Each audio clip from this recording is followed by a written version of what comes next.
Everyone, आज 15 फरवरी 2016।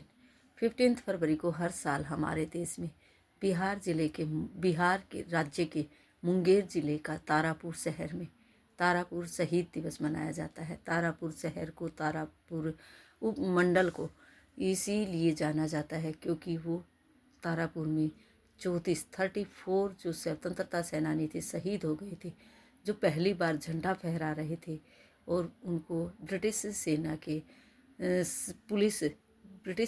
Police ने उन पर वार किया, फायरिंग की और उन्हें मार गिराया। जो कि हमारे स्वतंत्रता सेनानी थे, निहत्थे थे, उनके पास कोई हथियार नहीं थे और झंडा फहराते हुए वो वीर गति को प्राप्त हो गए। उनको श्रद्धांजलि देने के लिए हर साल 15 फरवरी को यह दिवस मनाया जाता है। वहाँ के मुख्यमंत्री इस दिन, बिहार राज्य के मुख्यमंत्री इस दिन जो स्मारक है, जो उस स्मारक पर झंडा फहराते हैं। 14 फरवरी 2025 को बिहार के जो मुंगेर ज़िले में तारापुर है, शहीद दिवस है, वहाँ बिहार का सबसे बड़ा झंडा फहराया गया था 2025 में। वहाँ के उप मंत्री सम्राट चौधरी के द्वारा वहाँ बिहार का सबसे ऊंचा झंडा फहराया गया था 14 फरवरी 2025 को, जो कि 30 फीट लंबा और 20 फीट ऊंचा था। वो झंडा बिहार का सबसे ऊंचा और सबसे बड़ा झंडा था, जो कि शहीद स्मारक पर, तारापुर शहीद स्मारक पर फहराया गया था। उन सभी 34 जो सेनानी थे, उनको श्रद्धांजलि देने के लिए हर साल यह दिवस मनाया जाता है। नई पीढ़ी को बताने के लिए कि किस तरह से 34 जो निहत्थे हमारे स्वतंत्रता सेनानी थे, ब्रिटिश पुलिस ने उन्हें मार गिराया था, वो शहीद हो गए थे। आज हम बच्चों को डेट एंड डे बताने के बाद बताएंगे। संडे है, सो संडे जब फंडे होता है, संडे के दिन हम बच्चों को कोई वर्क नहीं करवाते। आज हम बच्चों को झंडा बनाना सिखाएंगे और झंडे के अंदर इस तरह कलर करना सिखाएंगे। झंडे में यह अशोक चक्र होता है, इसमें 24 तिलियाँ होती हैं। हम बच्चों को इसे बताएंगे। झंडे में सबसे ऊपर कौन सा रंग होता है, बच्चों से पूछ सकते हैं। केसरिया। नीचे कौन सा रंग होता है, हरा। बीच में जो अशोक चक्र होता है वो कौन से कलर का होता है। इस तरह की बातें बच्चों से ओरल हम पूछ सकते हैं और इस तरह झंडा बनाना सिखाएंगे।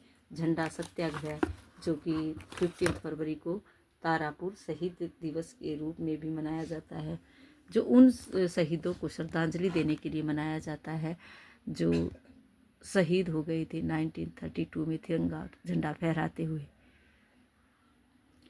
और देशभक्ति कार्यक्रम किए जाते हैं आज के दिन। बिहार के मुंगेर ज़िले में जो तारापुर शहीद दिवस मनाया जाता है, तारापुर को इसी वजह से जाना जाता है क्योंकि वहाँ जो हमारे 34 स्वतंत्रता सेनानी शहीद हुए थे, उनका स्मारक बना हुआ है, उनका शहीदी स्मारक बना हुआ है और जिसके ऊपर हर 15 फरवरी को कार्यक्रम किए जाते हैं। और इन सभी कार्यक्रमों का मुख्य उद्देश्य नई पीढ़ी को तारापुर के बारे में बताना। जो सबसे पहला जलियांवाला बाग कांड हुआ था गोलीबारी में, उसके बाद यह दूसरा सबसे बड़ा गोली कांड था, जहाँ सबसे ज़्यादा गोलियाँ चली थी जलियांवाला बाग में। सबसे पहले वहाँ चली थी और उसके बाद जब दूसरे नंबर पर आता है तो यह जो तारापुर में गोलियाँ चली थी वो दूसरे नंबर पर आता है कि वहाँ गोलियाँ ज़्यादा गोली कांड के नाम से जाना जाता है। हर साल 15 फरवरी को स्थानीय शहीद स्मारक पर यह दिवस मनाया जाता है। वहाँ के बिहार के जो मुख्यमंत्री हैं, उनके द्वारा सरकार इसे राज्य महोत्सव के रूप में मान्यता दे दी गई है 2022 में। तब से लेकर यह हर साल 15 फरवरी को मनाया जाता है। स्कूलों में, कॉलेजों में देशभक्ति कार्यक्रम किए जाते हैं। 14 फरवरी 2025 में जो बिहार का सबसे बड़ा झंडा फहराया गया था, वो 2025 में वहाँ के उप मुख्यमंत्री सम्राट चौधरी के द्वारा फहराया गया था। बच्चों को बताएंगे, जो कि 30 फीट लंबा था और 20 फीट ऊंचा था। आज इस तरह से झंडा हम बच्चों को बनाना सिखाएंगे, झंडे में कलर करना सिखाएंगे। इस तरह बच्चे कलरफुल झंडा बनाएंगे और उन शहीदों को याद करेंगे, उनको श्रद्धांजलि अर्पित करेंगे। आज का वर्क यहीं रहेगा। Thank you. Have a nice day.